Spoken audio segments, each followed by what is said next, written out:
शिवी नको देऊ। हा छोटासा व्हिडिओ आहे मित्रांनो, पण फार काही शिकवून जातो। जेव्हा आपण एखाद्या ट्रॅफिकच्या ठिकाणी अडकले जातो, अशा प्रकारे आपल्याला ट्रॅफिक लागते, तर आपण उजव्या साईडने पुढे जाऊ नका। त्यानं होतं काय माहिती आहे का, आपण मग उजव्या साईडने पुढे जातो, पण जे दुसरी लाईन आहे ते पाठीमागून येणाऱ्यांना एखाद्याला माहिती नसेल समजा या रोडची, तर तो काय करेल की तुम्हाला फॉलो करून पुढे जाईल आणि अजून एक लाईन तिथं तयार होईल। तर या गोष्टी टाळल्या पाहिजेत सर्वांनी स्वतःहूनच या गोष्टी। आता इथं बघा, ही मोठी गाडी आहे, 2-2.25 करोड रुपयाची गाडी आहे। एवढी मोठी गाडी घेऊन तुम्ही रॉंग साईड चालताय।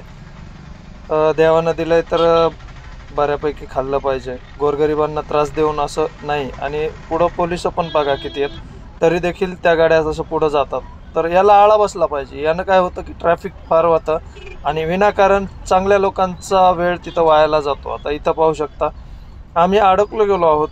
सिंगल पहिल्या गिअरवरती आम्ही 1-2 करत पुढे निघालेलो आहोत। आणि त्याच्यानंतर तुम्ही समोर पाहू शकता की जे राईट साईडने पुढे जातात ते लोक पुढे जाऊन लेफ्टच्याच लेनमध्ये येतात। आणि सगळं पाहायला गेलं तर आपल्यासारख्यांचीच तिथं वेळ खाल्ली जाते या लोकांनी। मी तर वेळ खातात म्हणतो हे लोक आपली। आणि त्याच्यानंतर हे पहा, हे रिक्षावाले भाऊ पुढे आले, अशा प्रकारे पुढे येऊन मग नंतर पुन्हा चला लेफ्टला यायचे त्यांना।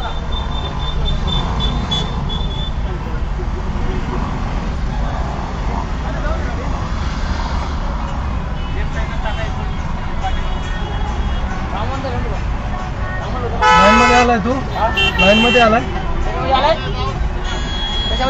लाईन मध्ये आलाय का तू? लाईन मध्ये म्हणजे काय सांगतो मला? लाईन मध्ये अरे मग तू थांबा पाहिजे का मी थांबायला पाहिजे? तुला थांबलं का नाही मी? अरे भाऊ, शिवी नको देऊ। काय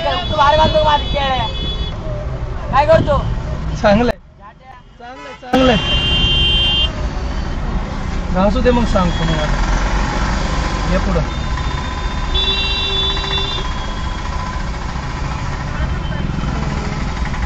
त्याला थांबा पाहिजे का मी थांबायला पाहिजे?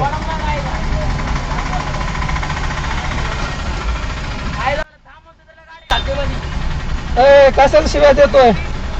कशाला शिव्या देतोय? काय करणार आहे तू? काय करणार आहे? काय करणार आहे? काय करायचं? नाही बघायचं काय करणार आहे ते। घे ना साईडला, करतो नंतर बघतो तुझी। ये ना खाली, ये तू गाडी अडवा, मग सांगतो। आता या ठिकाणी तुम्ही पाहिलं असेल की व्हिडिओ कसा बनला। आता याच्यात चूक नसणारा माणूस कसा अडकला जातो। जर या ठिकाणी जर त्यानं 1-2 गाड्या जाऊ दिल्या असत्या आणि नंतर लेफ्टला आला असतं, पहिली गोष्ट तर पुढे यायचंच नव्हतं, पण पुढं आला आणि पुढे येऊन देखील पुन्हा नंतर दादागिरी। तर या गोष्टी रोडवर चालत नसतात मित्रांनो। आता इथं आपल्याला काही कोणासोबत भांडण नाही करायचं, पण या गोष्टी वाढत चालतात।